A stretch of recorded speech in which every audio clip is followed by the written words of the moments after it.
Bad. Assalamu alaikum wa rahmatullahi wa barakatuh. Welcome back to our journey, our discovery journey, how Islamic civilization and sciences impacted the West. This is part three. And this part is going to focus on the decline of Islamic civilization and sciences and the rise of European Renaissance. And if we have time, I will examine examples of European scientific output during 16th and 17th century. In particular, I will do one example on astronomy and one on medicine, just to demonstrate how at that time, the scientific output of Renaissance was actually based on Islamic science. Okay, so we start with the decline of Islamic civilization and sciences. My voice is okay, right?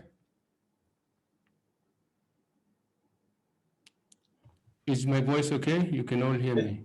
We can, yes, it's a little bit heavy. I'm not sure if you're using a different equipment today, but it's all right. We can understand what you're saying. Okay, alhamdulillah. Maybe it's too close. Yeah. Okay. All right. There was a decline.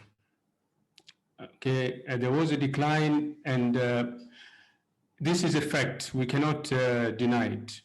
And what is the evidence? The evidence is we don't have any more today.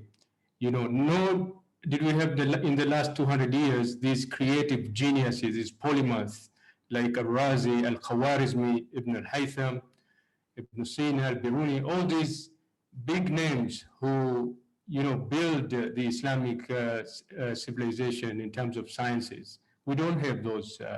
Neither did we have, I said, the last 200 years. The last of such Muslim thinkers to produce significant and original scientific works and innovations had lived and died in the 17th and 18th century. That was the last time. So there was a decline. So at some point in time, there was actually the decline, and our task in this talk is to address this area. We want to locate when did it decline, and hopefully we can figure out why did it decline. Because these are two questions that bothers Muslims when we read about our beautiful heritage. So people, they're asking, why did we lose it? Why don't we have today? Why can't we have something like that, So this is what we're trying to address. Now, Orientalists, they will prefer to place the decline in the 12th century. And they will attribute the decline to the fall of Toledo in 1085 and Sicily in 1091. But we say it's true that the fall of Toledo and Sicily gave Europe access to massive Muslim scientific knowledge and culture, but it will take another 500 years before Europeans gain confidence and were able to pull themselves out of the dark age. So it is not fair to say the Islamic science declined in the 12th century. Now, Western intellectuals, they would prefer to place the decline of Islamic civilization and sciences as early as possible, mainly for two reasons. Number one, they want to disconnect this modern science from Islamic sciences in order to claim that this modern science is purely a European enterprise. And we see this consistently, and this is a subject I address in the first part, the attitude of Europeans toward the legacy of Islamic civilization and sciences. Now, also, they want to dissociate the decline from the European colonization of Muslim lands, because they want to escape responsibility for the destruction of systems in the Muslim lands, the educational system, the legal system, the political system. So they don't want to take any responsibility of that, and that's why they are pushing it much, much earlier. Now, there are intellectuals, Western intellectuals, who agree, all right, to place the decline in the 12th century, but they give a different reason. Okay, and this is what is taught in many of the institutions, academic institutions in the West. They put the blame on Imam al-Ghazali, who was a giant of Muslim scholars of the classical period, but they say he is the root cause of the decline. Now, I want you to watch this short video. It's about 6 minutes, but it's a very important because it does represent the Western thinking. There's a lot of nonsense in it, and we'll try to unpack that. September 11th, 2001, we just had our 10th anniversary of that. I happen to live 3.5 blocks from what became known as Ground Zero. This image was taken outside my dining room window. The North Tower is on fire. These are 110-story buildings, the World Trade Center towers. This image is the instant the South Tower was hit. It was hit from the left. You cannot see the entry point because we're blocked by this other black building. It's a hotel, a 50-story hotel, which is just kind of in the foreground. You see part of the South Tower punching out. This is before the jet fuel had ignited. And when you ignite jet fuel, you set a deflagration wave, not a bomb wave. It's a different kind of wave. It's not accompanied by a shock. This is a split second after that, the fuel has ignited, creating more pressure, and within a split second of that, the entire South Tower was engulfed. And this is fragments of plane and bodies and office coming out the other side. Now, why am I dragging you through this? 62 minutes later, both buildings had collapsed. And there was blue sky where there was once these buildings.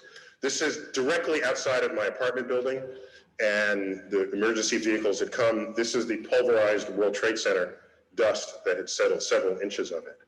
I say this because shortly after this gentleman got up, President of the United States, George W. Bush. This is actually my photo of him. I was in that room at that time when he spoke. See the medals there on the table? I was on a committee to tell him who to give those medals to, the Presidential Medal of Science. And so he actually gave them to everyone we told him to give them to, except he didn't read their citations. He's smart enough to know not to pronounce any of the science words that were in the citation. So he put the medal around the neck, somebody else read the citations. Shortly after September 11th, he gets up, I don't remember where he gave the speech, and he says, in an attempt to distinguish we from they, he says, our God is the God who named the stars. This is before I was on his Rolodex. You know, I could have saved him from himself, okay? It's a loose quote from Genesis that says God named all the stars in the sky, okay? First of all, it's the same God, so he's got that wrong. But Allah, God of Islam and God of the Jewish God, it's the same God. They call them different names, but it's the same book delivering you the same God. Apart from him getting that wrong, he says, our God is the God who named the stars. What he just didn't know, 2/3 of all stars in the night sky have Arabic names. 2/3 of all stars that have names, these are all the Arabic star names, all of these. I don't think this is the point he wanted to make. I just think he figured that out. Like I said, it was before I was on his Rolodex. And so you say, well, how does this happen? How do you get a culture where stars in the night sky are named by them? What was going on? How did that happen? And you have to go back 1,000 years, and you get to Islam in what's the golden period of Islam. In that period, algebra was invented. Algorithm is an Arabic word. All these words that begin with AL, 10 to 1, it's an Arabic word. Our numerals are Arabic numerals. Did you pause and reflect on why we call them Arabic numerals? We just call them that, right? But somebody did good stuff with these numerals. It was in Baghdad 1,000 years ago where they invented algebra. And there was advances in mathematics, agriculture, engineering, math, all of these fields. All at a time when Europe was disemboweling heretics. So something changed. 12th century, this gentleman came around, Al-Ghazali, a Muslim scholar, learned. At this point, Islam is maybe just a few hundred years old. People are reading the Quran and interpreting it however they sort of want to and feel like it. There's not a coherence to the practice of Islam until he comes around and codifies the behavior of a good Muslim. In much the same way St. Augustine, in his book, Cities of God, codified what it is to be a good Christian. How do you burn the witches? There's a recipe for that. They got to be upside down so the blood does, there's a whole itinerary for how to be a good Muslim. And in his writings contain the assertion that the manipulation of numbers is the work of the devil. 2, actions that you see in nature are the will of Allah. Well, if you drop a stone and it falls, Allah willed that. If that's your explanation, your curiosity stops. You combine everything happening in nature being the will of Allah to the manipulation of numbers being the work of the devil, and the entire enterprise of that golden era collapses. Now, historians, when they look at that era, they say, well, the Mongols came and they, so historians think of the world in terms of wars and kings. They think less about it philosophically, about intellectual movements or the absence thereof. Islam rose again after this period, didn't have science associated with it. No new inventions in math. You look at the period of Islam in Spain, the period where the great Alhambra was built. There's no attendant science going on there. It's done. It's gone. And it is a cost that exists to this day. There's 1.3 billion Muslims in the world today who are not participants on the frontier of scientific discovery. Wow. There's a lot of nonsense from an educated person. The speaker is Neil deGrasse Tyson, and he's a renowned American astrophysicist, very popular person. His Facebook page, I think he has got about 4 million followers. I pulled this video from his Facebook, and you can imagine. His view on Islam and the legacy of Islamic civilization and sciences is typical Western. It's marred with distortions.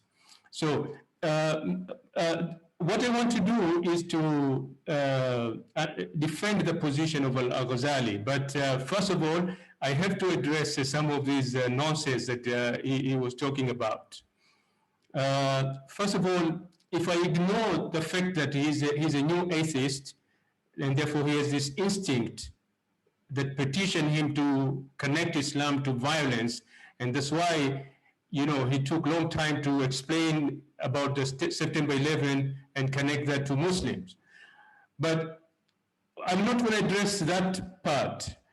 Now, he got it all wrong when he said that at the time of Al-Ghazali, Islam was only a few hundred years old. People interpreted the Quran as they like. There was no coherent way to practice Islam. And it was Al-Ghazali who codified what is Muslims could conduct. This is all nonsense, because at the time of Al-Ghazali, Islam was 500 years old, and the full hadith corpus existed with detailed isnad. All the schools of jurisprudence, madahib, were established. Major Quran tafsirs were available. Example, Al-Tabari died in the 10th century, so it was already there. And all methodologies of the Islamic sciences were established. The usul al-fiqh, usul al-hadith, usul al-Quran. Okay, so this nonsense that is giving, if he was commenting this on other areas, I think he would be, he will be called on contempt, but you can bash Islam and nothing will happen to you. Now, even this what he said about Imam Ghazali in his writing, he says manipulation of numbers is the work of devil. There is no place in the Ghazali's writing where you can find that statement. And I have checked. Also, his asceticism on God's will over the universe contradicts his own worldview. As an atheist, the physical universe is just a byproduct of a purposeless, mindless, random nature. Yet it did not stop his curiosity to study cosmology. So why should it kill curiosity of Muslims and not of atheists? What is the philosophical basis or grounding of this view?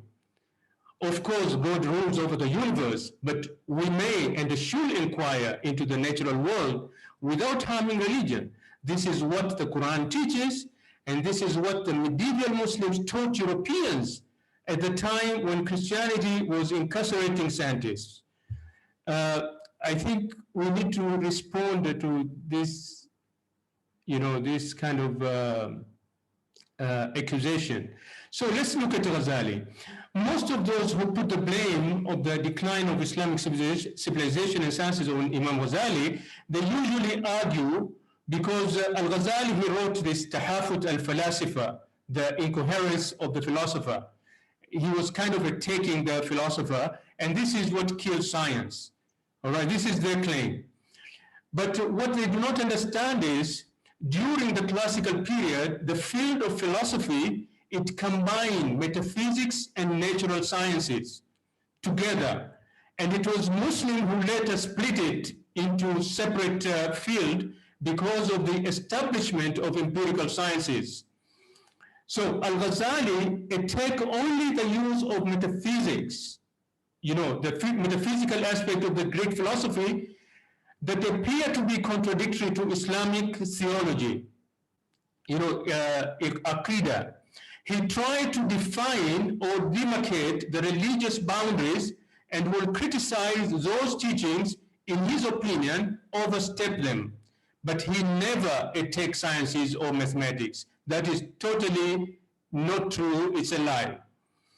Now, Al-Ghazali, who was himself schooled in philosophy, did not see tension between religion, philosophy, and sciences. He even went further in some of his writing in considering that it is obligatory for Muslims to master all of these sciences, to master philosophy, to master religion, of course, and to master sciences. So Al-Ghazali, what he did, he made a critical study of theological views, Aqidah, of those Muslim philosophers, and he laid down a general framework for dealing with Greek metaphysics in Islamic theology.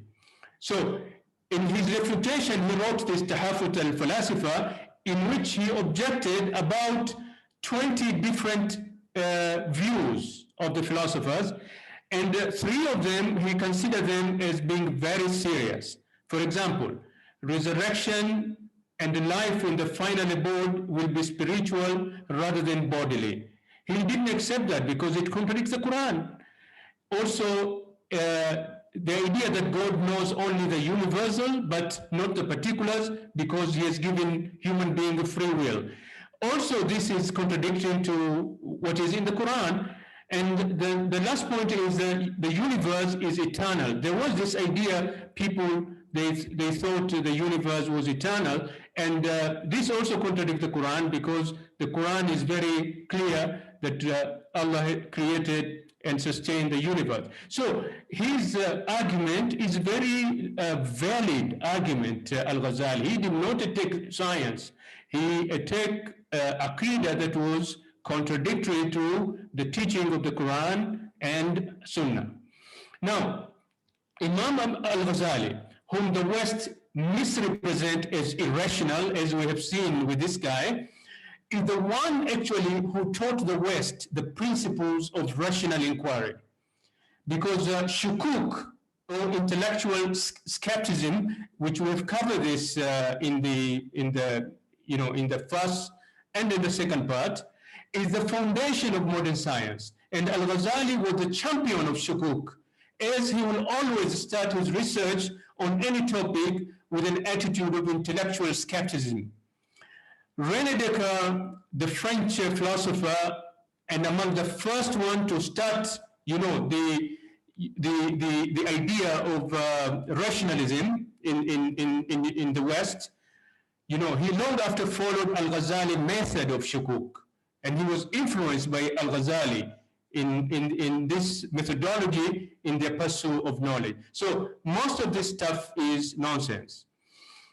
Now, other Western intellectuals, they locate the decline of the Islamic civilization and sciences a century later, after the fall of Toledo in Sicily and after Ghazali, and they attribute this to the Mongolian destruction of Baghdad in 1258. Now, there are many historical accounts of the Mongolian siege and devastation of Baghdad. The literature sources are filled with stories on how horrendous, how barbaric it was. So how could anyone expect to sustain civilization and progress after that? Now, it is true that the Mongolian siege did take place in 1258 under Hulagu Khan, and it was quite devastating. Okay, the Mongol army, the Mongol army ransacked Baghdad, committed numerous atrocities, including the massacre of the Khalifa and residents, and destruction of the famous House of Wisdom, or Beit al-Hikmah, and many other public libraries. There are many stories of that. But during the peak of Abbasid dynasty, centralized authority of Baghdad had already decentralized to many independent centers of power. So learning and research institutions sprang up across the Muslim world to rival each other. The Muslim civilization at that time did not depend only on Baghdad. Therefore, the Mongolian siege of Baghdad did not cause a decline. And in fact, Mongols themselves, sooner they embraced Islam and they became instruments of expansion. So if the fall of Toledo and Sicily or Al-Ghazali, were responsible for the decline of Islamic civilization and sciences in the 12th century, then how do we explain this great scientific output of great scholars like Al-Jazari, Ibn Baytari, Mu'ayyiddin al-Urdi, Nasruddin al-Tusi, Ibn Nafis, Qutb al-Din al-Shirazi, Kamal al-Din al-Farisi, Nizam al-Din al-Nizaburi, Ibn Shatir, all of these, they have produced very important work, and they all lived, worked, and died after the fall of Toledo and Sicily and after Al-Ghazali. How do you explain that?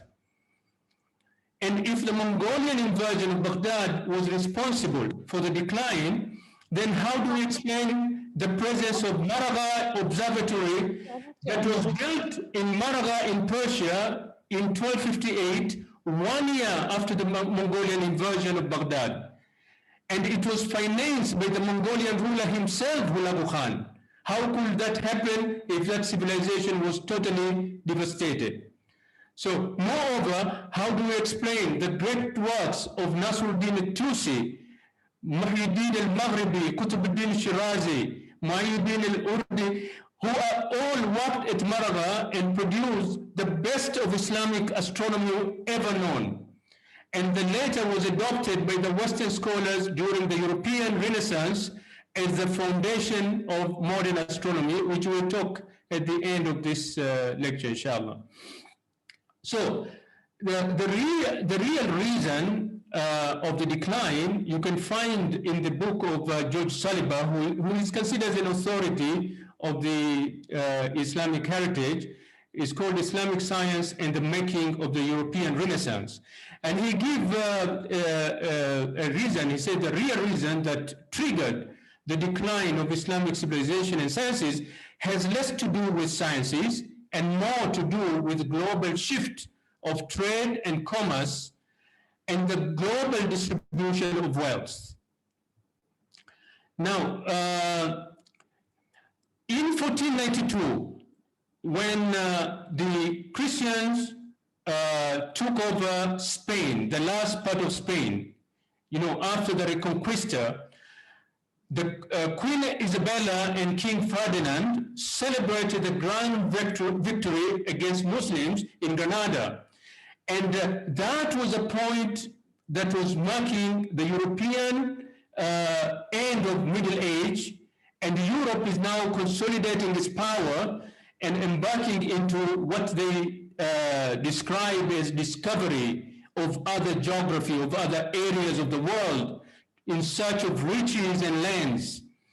So 2 discovery expeditions left Spain in 1492 for India. That turned out to be very important to the Europeans' history, but also very important to our history. So Vasco da Gama sailed south along the West African coast and around the Cape of Good Hope, and Christopher Columbus sailed west across the Atlantic, instead of going around the massive African continent. Now, Vasco da Gama was able to reach to India with the help of Omani sailors in East Africa, but Christopher Columbus could not find his way due to faulty view of the globe's map. Instead, he stumbled upon the Americas, which he came to refer as the New World. So Christopher Columbus did not discover the Americas as claimed in Western history literature, because millions of people had long settled in both North and South America. But his voyage did mark the beginning of centuries of European brutal colonization, destruction of the natives, their culture, and looting of their riches. This is a view of the European view of the globe's map in the 15th century, and you can see where is Spain, the continent of Africa, and India. Across Atlantic, they didn't know that there is a Pacific Ocean, and across Atlantic they thought this continent is India. And so Vasco da Gama went south, and Christopher went across, but he didn't arrive to India. And this is where he stumbled to, the Americas, and he had to face another ocean, Pacific, before he can actually go to India on the other round of this globe. Now, writing to explain on the decline of Islamic civilization and sciences, the famous Orientalist Bernard Lewis, he wrote a bestseller which he titled "What Went Wrong with the Muslims?" when he should have asked what went right with the Europeans, because nothing went wrong with the Muslims, but what went right for Europeans. The 16th century colonization of the North and South America, the discovery of sea trade routes to India, and from India they were able to go to the rest of Asia, to China, to other places, and the European transatlantic slave trade enabled the Europeans to shift their trade and commerce activities to North and South America, Asia, and Africa, and they bypassed the Middle East completely. By the mid-16th century, Muslim world, which was the center of global trade and commerce for a millennium, has now been completely bypassed. All trade and commerce activities are between Europe, North and South America, Africa, and Asia. And the trade and commerce is necessary to generate wealth that will support construction, sciences, innovation, and culture. So these massive riches from gold and silver coming from the American colonies and from the European transatlantic slave trade are now utilized as a capital to develop sciences, industries, and to rebuild Europe. Therefore, 16th century really marked the real turning point for both Europeans and for Muslims. As Europe progressively rose from 16th century, Muslim world gradually fell behind. So this is a picture of global trade routes prior to European period of discovery. So everything is concentrated in the Muslim world. All right, because Europe didn't know how to go to India and China. It was the Muslims who connected the routes. Now, this is the roots after the period of discovery, and you can see that the Middle East is totally bypassed, and all major routes have been established now to connect the three continents. Now, so thus explain the decline of Islamic civilization and sciences in terms of when and why. So let's look at the rise of European Renaissance. We have seen from the work of Ibn al-Haytham that we covered in the previous parts that the Muslims established scientific framework, which was different from that of the classical Greek. It was based on three important building blocks: empirical sciences, all right? It's no longer enough just to think about, the natural world, but to actually do experimental studies. So empirical science, and they developed a scientific methodology, how to do observation, to take measurements, to build theories and things like that, and mathematization of sciences. The mathematization of science is very important to be able to build this scientific revolution. So the Christian West appropriated from Muslims not only the scientific knowledge, but more important, the philosophy of science. This is the most important part, because without the philosophy of science or the scientific framework, all right, scientific revolution and industrial revolution will not have been possible. So from 12th, 13th century translation movement of Toledo from Arabic to Latin, it will take another 500 years before the West had a good hang on Islamic sciences and the underlying philosophy. Yet, Europe's scientific output of the 16th and 17th century was still based on Islamic sciences, and I will give you some examples. So Europeans came to admire Muslim scientific legacy, but this admiration was overshadowed also by European envy of Muslim scientific and intellectual superiority. Also, European fear of what was long perceived as Muslim political and military supremacy, especially after taking over Constantinople, what is today Istanbul. And also there was a long church hostility towards Islam. So the political and religious enmity against Islam and Muslim intensified as Europe became more secular and more liberal, as we can see today.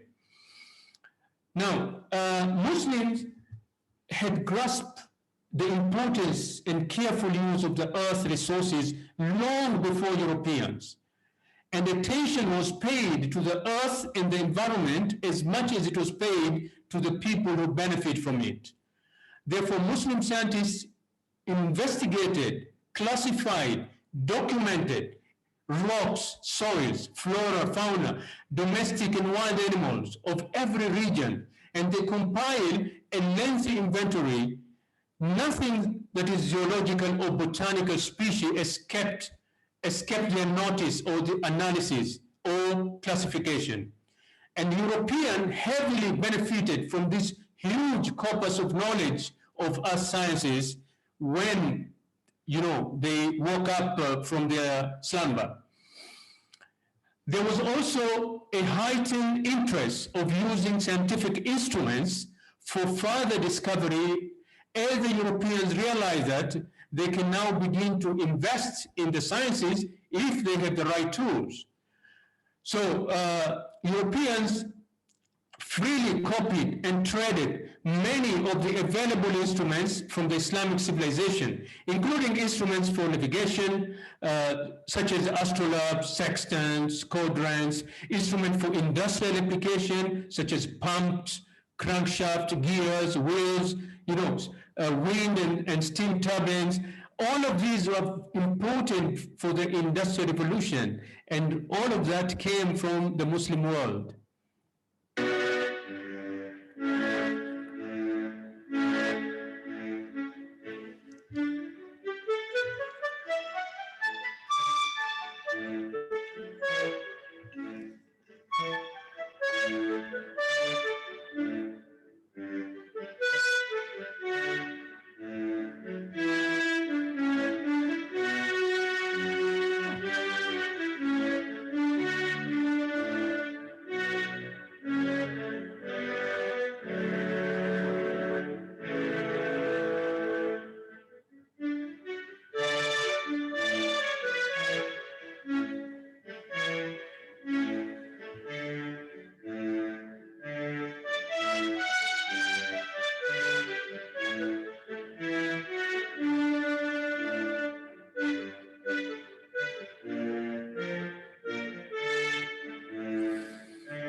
Okay, so these are all components of the Industrial Revolution that came from the Muslim world.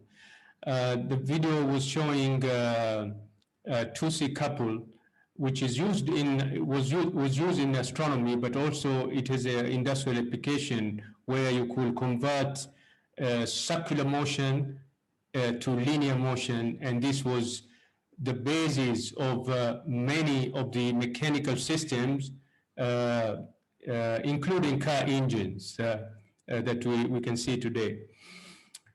So, if I summarize Muslims' scientific and intellectual contribution to the European rise, you have the scientific framework. Okay, this is very important because without this, there will have been no scientific revolution. There will have been no industrial revolution.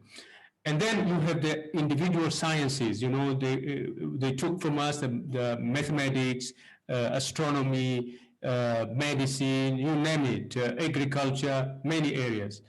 And there were institutions as well, these universities that, you know, that could teach this knowledge, lot of innovation, lot of technologies, as you have seen, you know, these instruments that were, you know, taken, and also there was a knowledge base, you know, like the knowledge of sciences, for example, earth sciences as an example, but there are many other areas as well. So, you know, this is because many people, they kind of underestimate our contribution to the West. Now, I want to mention a couple of things related to as Europeans embark into, you know, this new era of scientific revolution and industrialization. The Greeks, they pursue knowledge just for the sake of it. They call it Aristotelian truth. You know, the modern Europeans, they pursue knowledge for making money and creating riches, creating wealth. The Muslims, they pursue knowledge for getting closer to their creator and for practical purposes of improving quality of life. Now, during Islamic civilization, sciences were financed through a system of patron, where rulers, wealthy people, and established religious endowment or waqf will give gifts to persons working on scientific projects. European monetization of sciences created a new ways of financing sciences, these venture capitalists.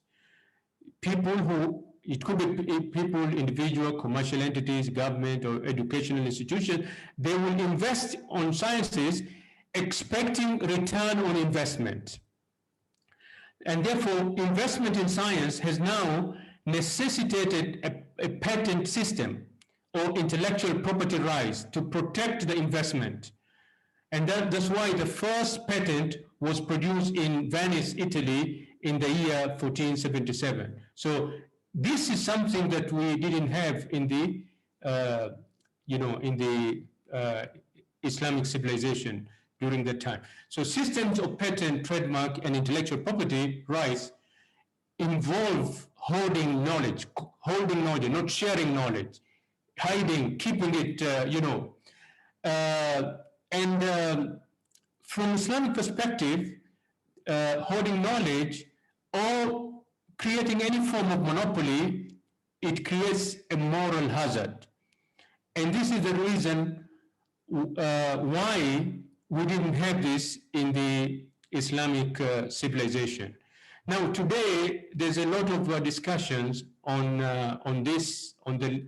the legality of this from Sharia perspective, and there are some Muslim scholars who started searching, you know, the Sharia compliant solution where you can have a patent in the interest of promoting and protecting investment and encouraging creativity and innovation in science and technology. This is something that we need to think about. Okay, so that's cover the rise of the European Renaissance and how drew its power and its, you know, its fuel from the Muslim civilization and sciences. So now I want to, just to look to sample two scientific outputs that came from Europe in the 16th and 17th century, and I want to see how does it connect to Islamic sciences. Now, we have already established that the crucial point of the start of the Muslim decline and European rise is the 16th century due to the global shift of trade and commerce and the global redistribution of wealth. I'm not saying the Islamic sciences stop in the 16th century. I'm saying it's the beginning of the decline. It will take another 200 years until when we were totally disabled. All right, but this was the beginning. I'm talking about the beginning. There was still, if you read history, there was still very good contribution of Muslim sciences in the 16th century itself, the 17th century, and even 18th century. So in this part, we want to examine and demonstrate that European scientific output of the 16th and 17th century is either based on or highly influenced by Islamic sciences. Now, we know that 16th century is the century of Nicholas Copernicus from the European perspective, and 17th century, the century of Kepler and Tycho Brahe, Galileo, and Francis Bacon. And I think in the previous lesson, we touched a little bit about 17th century with respect to the work of Ibn al-Haytham in physics or in optics. So today I will focus on the work of Copernicus. Now, the first major scientific breakthrough in Europe is this work, the 16th century famous work on astronomy by a Polish astronomer, Nicholas Copernicus. And he wrote this famous work on the revolutions of the celestial spheres that is claimed by the Europeans to have triggered the European scientific revolution. This is what gave Europeans the confidence. Now, Europeans consider astronomy died with the Greeks and was brought back to life by Copernicus in his 16th century work, totally disregarding completely the Muslim contribution. Now, what you have here, you have two views of the solar system. The top one is the classical view of the solar system that was based on Ptolemy. And Ptolemy planetary theory, this is what the Muslim inherited. It's called the geocentric model because, without going into details, if you look at the picture, the Earth is at the center. And all the planets, including the sun and the moon, rotates around the Earth. This is what Muslims inherited from the Greeks, from Ptolemy. All right. And Copernicus is the one who said it is the Earth that is at the center, not, it is the sun that is at the center, not the Earth. So he kind of contradicted Ptolemy, and this is the model that is taught in schools today. And this model is called the heliocentric model. And therefore, the work of Copernicus is important in astronomy in the sense it's kind of indicate the end of classical astronomy and the beginning of modern astronomy. All right, but the question is, where did Nicholas Copernicus get his revolutionary ideas from? We need to look into that. Now, Muslims, they had always, when they studied Ptolemy, they had some issue, with the Ptolemaic geocentric model of the solar system.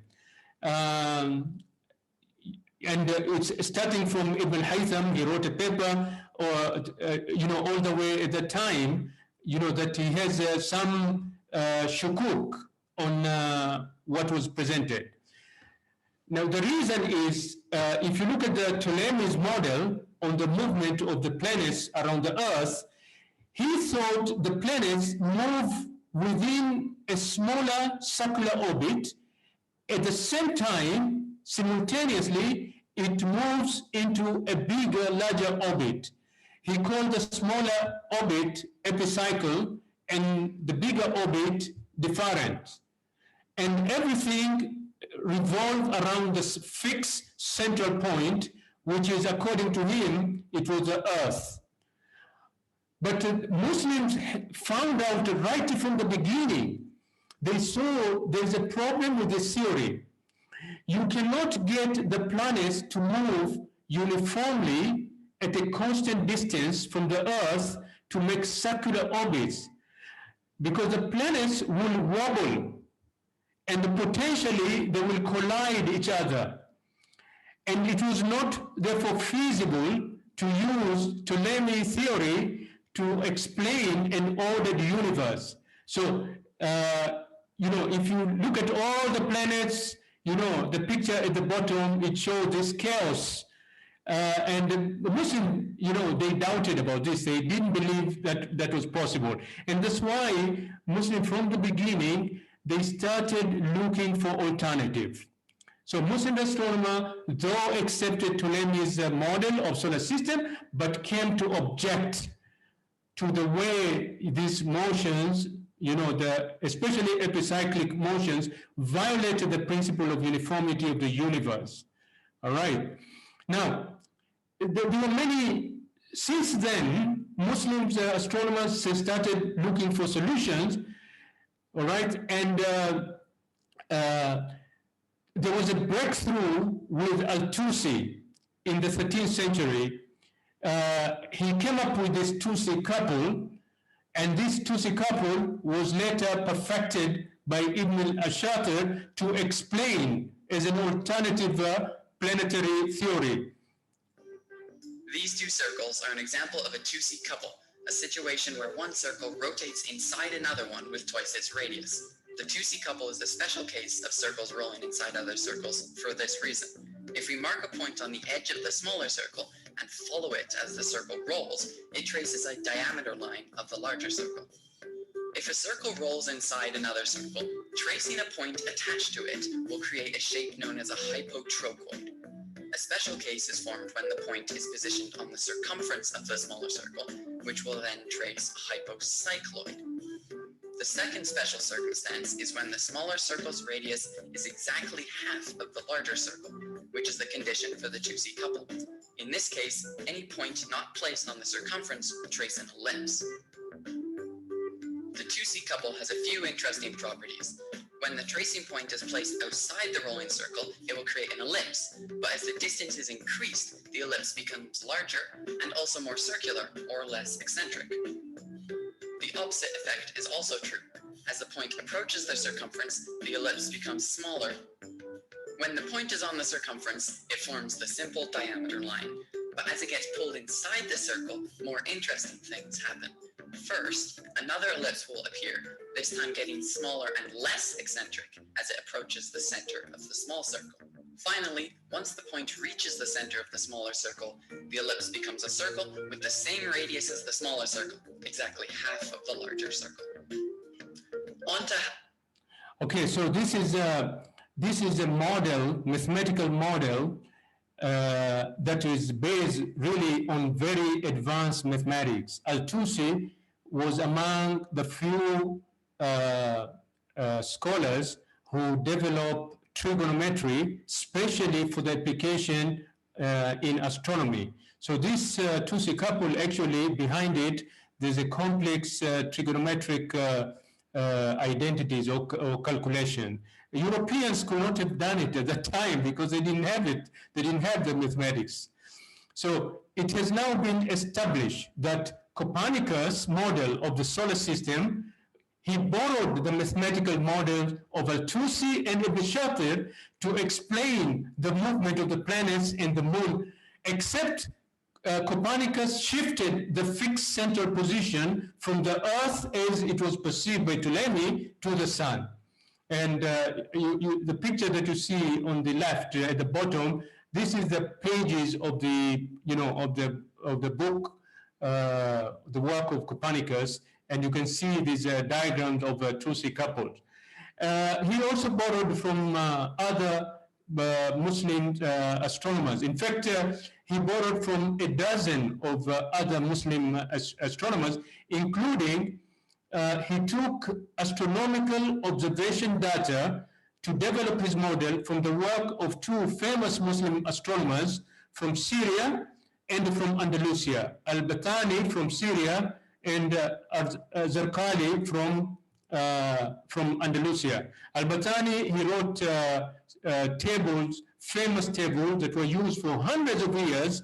They are called Sabian's tables. And Al-Zarqali, he wrote Toledan tables. If you Google, you can learn a lot about those. That at that time, astronomer Dr. Louisa Piggiotti and I are climbing up to the 18th century observatory. because of the painting. At the top, she promises to show me one of the most important books in scientific history. So, what do we have here? Okay, this is the second edition of the Revolutionibus. Copernicus. Yes. This is De Revolutionibus Orbium Celestium, which was published in 1543 by the Polish astronomer Nicholas Copernicus. I'll be careful. Is it the second edition? The significance of this book is enormous. In it, Copernicus argues for the first time since Greek antiquity that all the planets, including the Earth, go around the sun. For thousands of years, everyone had believed a very different view, that the Earth is static and everything, including the stars, sun, and planets, move around it. And here there are all his system. Okay. Oh, here we go. And just So, the system. the sun in the it's middle. a famous drawing. Yes. One. Oh, yes, and there's Terra, With the yes, moon. here with the moon With the going moon, around it. okay, yes. This is an astonishing book, and many historians credit it with starting the European scientific In the revolution, beginning, there are the principle. the first crucial step in a journey that led to modern physics. There is another Russian word.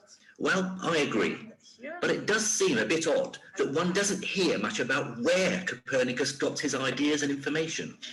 The impression is that they came out of nowhere. The beginning. It certainly is a real revelation to me that he explicitly mentions a 9th century Muslim for providing him with a great deal of observational data, an astronomer who lived in Damascus called Al-Battani. Like all the great scientists of the Islamic Empire, Al-Battani lived in a culture without portraiture. All we have are later impressions of what he might have looked like.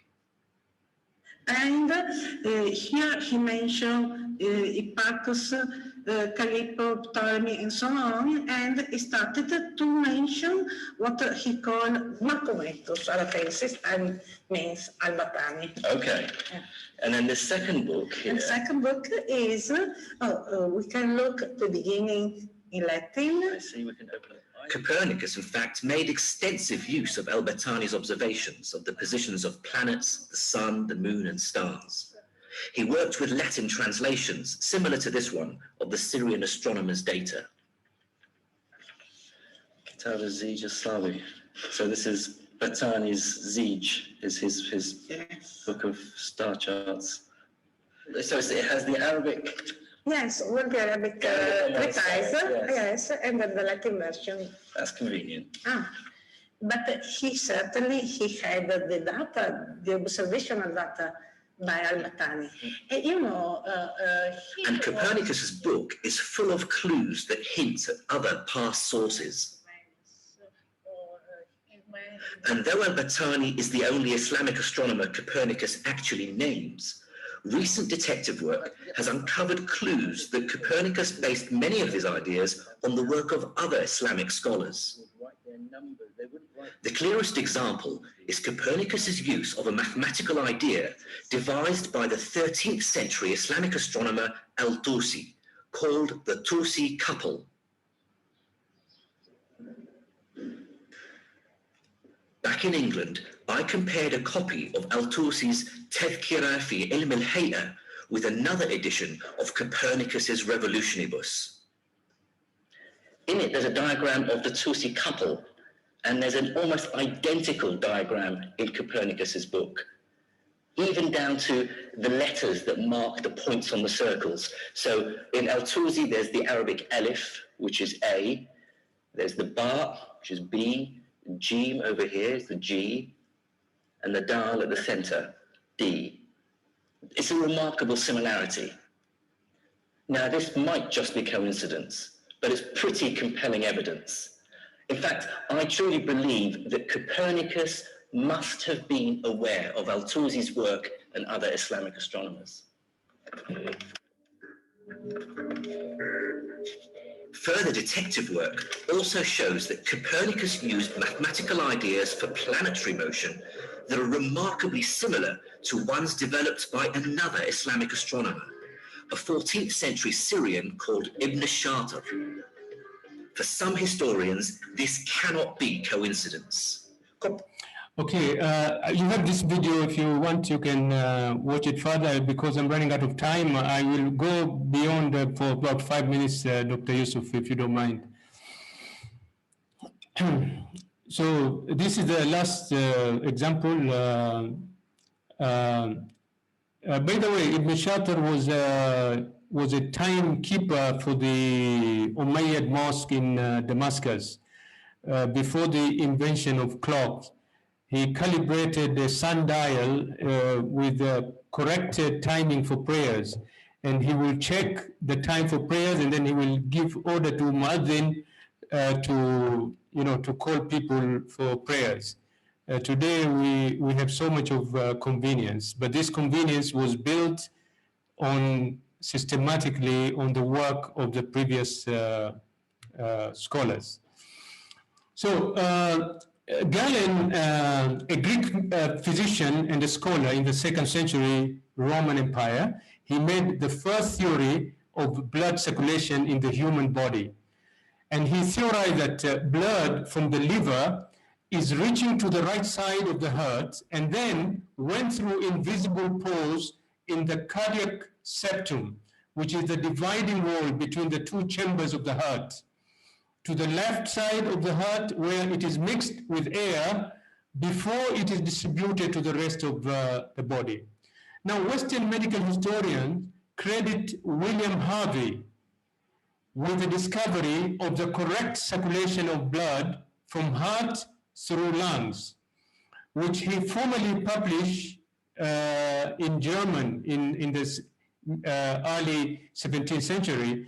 Now, William Harvey was from England, and he graduated from University of Padua, which was established, from the Muslim heritage, and he got his Doctor of Medicine from there.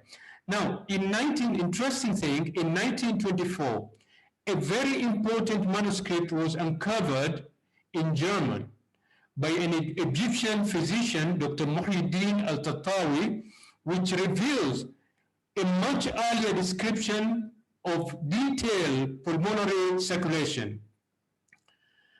Now, the manuscript is actually a commentary on the section of anatomy in Ibn Sina's The Canon by Ibn al-Nafis. And Ibn al-Nafis, a 13th century Muslim scholar from Syria, who studied from and worked at the famous Al-Nuri hospital in Syria. In his commentary, Ibn Nafis, he explained the pulmonary system was based on the movement of the blood from one chamber of the heart to the lungs, and from the lungs back to a different chamber of the heart. And in his own words, this is I'm quoting his own words, he says, the blood from the right chamber of the heart must arrive at the left chamber, but there is no direct pathway between them. The thick cardiac septum of the heart is not perforated and does not have visible pores or invisible pores as Galen thought. There was a Latin translation of the commentary of Ibn al-Nafis in 1547, which probably William Harvey had access, but still he didn't give credit to Ibn al-Nafis, and he was credited with the discovery of this blood circulation in 1628, while Ibn Nafis was a real pioneer of pulmonary circulation. Now, after extensive Muslim protests in 1957, 700 years after his death, Ibn Nafis was credited back with this discovery. So this is an example of 17th century scientific output, which was claimed to be European, but actually it was Islamic. So this is the last 2 minutes video. Our understanding of the heart has continued to develop. Harefield Hospital in the UK is part of the country's largest centre for heart and lung disease. Their cutting-edge treatments build on the work of Professor Magdi Yaqub, one of the world's leading heart specialists, who set up the hospital's busy transplant unit and who's received a knighthood in Britain for his services to medicine. The heart is such like a magic open. The more I learn about it, the more I respect it, because it goes on incessantly, beating quietly, maintaining life. Professor Yaqub is also interested in the history of medicine. As part of a paper he commissioned for a medical journal, he's researched the life and work of Ibn al-Nafis. Here we have a scholar born in Syria in the early part of the 13th century. He was a polymath because he was studying. He was a theologian, he was a scientist, if you like. He was a discoverer. But arguably his most important contribution was his commentary on medicine, in which he looked at how blood moves through the heart. So this is the heart, and you can see quite clearly the right ventricle and the left ventricle. And these are two completely separate chambers. The question has been, how does blood go from the right ventricle to the left ventricle? For centuries, the accepted view had been that of the renowned Greek physician Galen. Galen said that blood passes directly between the right and left ventricles of the heart through tiny holes in the septum, the dividing wall that separates them. Ibn al-Nafis was the first to challenge Galen's view. He established that there weren't any holes, so there had to be another way for blood to pass from right to left. The contention of some persons to say that this place is porous is based on the preconceived idea that the blood from the right ventricle had to pass through the and they are wrong. He's quoted as saying that for somebody as young as this person at the time, when he was 29, to have the courage to state such a thing is absolutely remarkable. Galen said that there are holes in the septum, but if you open the right ventricle like I am doing now, it is solid. There are no channels whatsoever. Ibn Nafis was absolutely right. Ibn Nafis stated that the blood must first pass through the lungs, where he said it mingled with air before it came back to the heart and was pumped around the body. Now we know that the blood from the right ventricle goes into the pulmonary artery, which is here, goes around the lung, comes back in these pulmonary veins into the left ventricle. So this is the pulmonary circulation which comes here. Okay, I think I'll stop here. Sorry for going a little bit beyond the time. Dr. Yusuf, are you there? Maybe you can... Yes, I'm here. I couldn't move even because of your session, mashallah, very informative. Every minute was having heavyweight information in it. You took us through a lot of different aspects, mashallah, in politics, in science, in mathematics, in culture, in social. It's all rounded, mashallah. Jazakallah khair. No, very informative. I think we should allow a few minutes if there is anybody who have any quick question or anything to say. It's very interesting to look back at this historical points, and it really gives us a boost also in our civilization and the impact that it had over the world. Jazakallah khair for the efforts that you have put in and for presenting this topic to us. Anybody wants to say anything? Abdul Wahab, I see your video is on. السلام عليكم. وعليكم السلام ورحمة الله وبركاته. Yeah, Zahab, والله جزاك الله خير. Very, very interesting, really. And it's quite inspiring to see. Actually, I don't have a question, just to thank you, and I hope it's recorded because, as you know, I have interest in this field, so I would like to go through it again. So, inshallah, Dr. Yusuf, once you record it, please send us the link. So that, inshallah, I listen, I will watch it again. That's all I have. Barakallah. Inshallah. And the whole material, by the way, I have put the link in the chat so you can download the PowerPoint presentation with all the videos and everything. So that is available. So if you go to that link in the chat, you can just click on the link and it will download. But you need to make sure that you have enough space because it's close to 1 gig. It's okay. I have space, inshallah. Jazakallah khair. Barakallah. Anyone else? Any questions?